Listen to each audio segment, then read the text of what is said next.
আজকে আমাদের বিবাহবার্ষিক উপলক্ষে আমরা এই ছোট্টখাট্টো আয়োজনটা করেছি। প্রথমে আমরা ডিমটাকে সেদ্ধ করে নিয়েছি।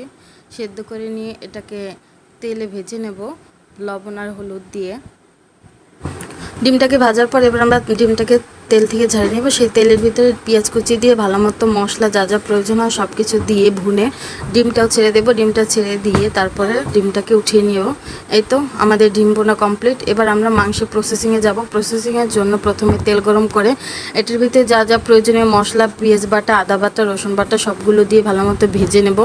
এরপরে আমাদের মশলা যা দরকার আরও গোটা মশলা দিয়ে ভালো মতো কষে এবার আমি একটু টমেটো সস দিয়ে দিলাম।